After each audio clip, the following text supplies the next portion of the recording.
Well, hello everyone. This is Lawrence making another video, and I made one yesterday of my review of the new Rolling Stones album, Hackney Diamonds. So I hope you can go back and watch that. And I made a previous one of me opening the album cover, the taking the shrink wrap off and showing the artwork and everything for that album. Today, I'm going to show you some recent thrift store compact disc music finds. I got about 15 of them here, and I'm backlog of CDs I want to make videos of before putting them in the library. So I got 15 here, and I'm going to show them off now. And we'll start off some rock and roll stuff. This is T.Rex and Electric Warrior. Never had this on CD or vinyl, and it's a pretty much a classic rock album from that glam rock era, British time. So I'm happy to have this now. I listened to it. This sounds great.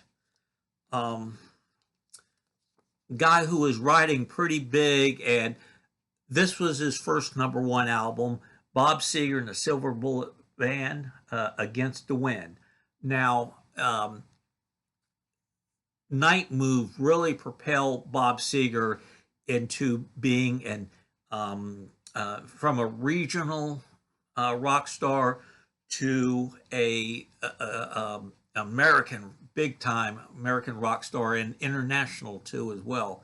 But the Silver Bullet Live Bullet album was kind of launched him up, and then Night Moves put him in the stratosphere, and very successful follow up, Stranger in Town, and to top it off,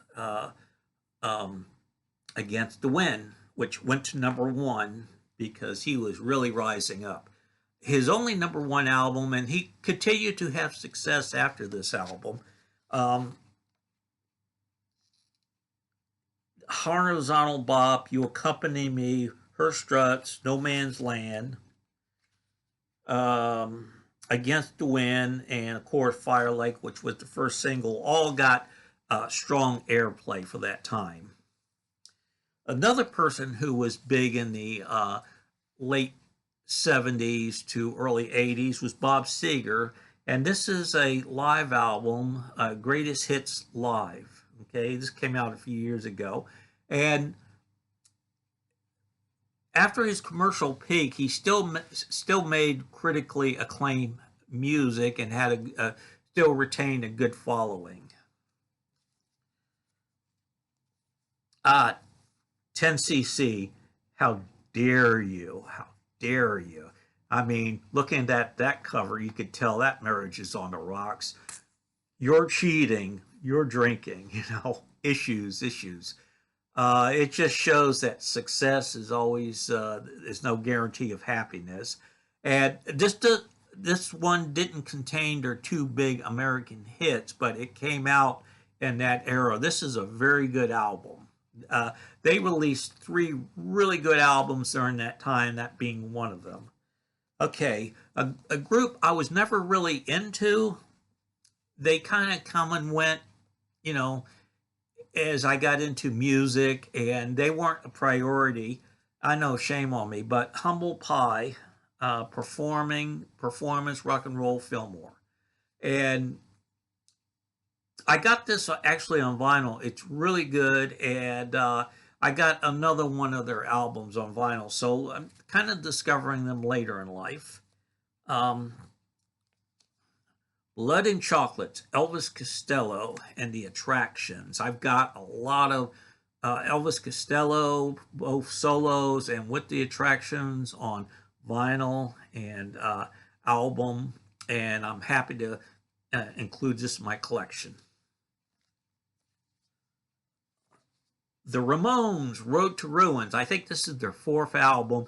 And actually, I love the Ramones. I love them to death. And this is actually my favorite Ramones album because they put in some. The production is much better.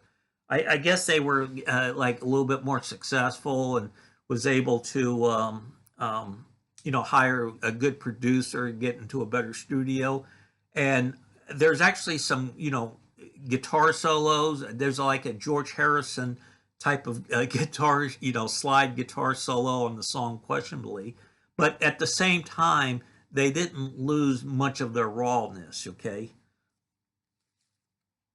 Uh, John Mayer and the Blues Breakers, A Hard Road, 1967 release. And this is the only John Mayer and the Blues Breaker music I have on CD. I have a few of his albums after the Blues Breakers, and I sampled this. This is very good, so I'm looking forward to listen to all of it. I think this is Vampire Weekend's first album. Here's the CD here, and this is very curious that on the cover excuse me, they just took a picture of a chandelier and put it on the cover. And there's some people right below the chandelier, maybe a party going on. And I don't know what was behind that. But I think their third album, I know their third album, Vampires of the Modern City, that's where they really refine their sound to give it more of a commercial appeal. And I love that album, along with the follow-up, Father of the Bride. The follow-up, Father of the Bride, they lost their member, Rostam, I can't pronounce the last name, who co-wrote the songs, organ and piano. I thought that would hurt. His leaving would hurt the band, but the follow up is great. I think he did contribute to some of the follow up, but just left the band, and that was about 3 years ago. A group I absolutely love because of their great songwriting, the vocal harmonization, and the use of instruments that aren't traditionally used in rock and roll. And I'm talking about the Fleet Foxes. This is their debut album.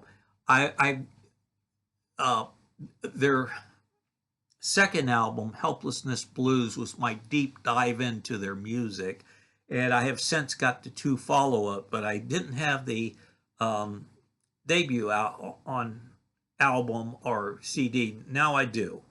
And this is just grand. And if you like Cosby, Stills, Nash, and Young, I got my cat down here, go and stream Helplessness Blues. It's like an album that was recorded by angels in a cathedral. That's how I can describe it. Tears for Fears. This was an album before their big breakthrough. Songs from the Big Chair. This is really good. Nothing as catchy for commercial radio as the hits from songs from the Big Chair, but this is really good. Someone we haven't heard from in a while, Tracy Chapman. This is came out maybe about 2012. I'm looking for a date here, and there is none because I took the box out. But telling stories, nice picture of Tracy in the back, and she hasn't been heard from in a while. No album releases. I don't think that much touring. So Tracy, we hope you're enjoying your life. Maybe she just said, well, I made enough money, and I'm set for life. Maybe pulling a Bobby Gentry, but Tracy, wherever you are, we hope you're having a nice, happy life. Another artist who disappeared for a long time and made a comeback maybe about 7 years ago, but he was gone for like 27 years, had a big career, hits and hit albums and everything. He had a great voice, and I'm talking about Cat Stevens, and this is his Catch Bull at 4 CD. This doesn't contain the big hits, but it's a very, very, very good album. Uh, uh, he put out his last album, I think, in 1979, just disappeared, and maybe about 7 years ago started releasing albums again, and all really good albums. Because he didn't lead that rock and roll lifestyle, his voice was still pristine, and he had not lost any of his um, um, ways of conveying himself musically.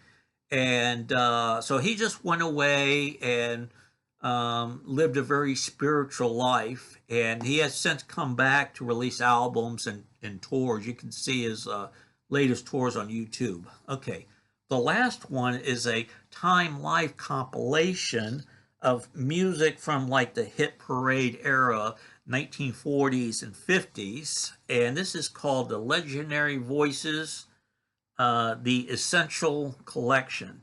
And I own a lot of these music from the 30s, 40s, and 50s. Big band, what I call classic vocal era. And you can see the pictures of Tony Bennett, Frank Sinatra, Eliza Minnelli, Johnny Mattis, and I think that's maybe Doors Day. I don't know. Nice booklet with it and all that. And I just love that type of, I label it classic vocal era, with the orchestrations and the beautiful voices and the very sentimental lyrics. Okay, so we're at 12 minutes. I'm going to end this right now. Be sure to catch my review of Hackney Diamonds and other videos I got if you want to go further. Thank you so much for watching. And I got a phone call, so I better answer that. And please leave a comment. Bye-bye.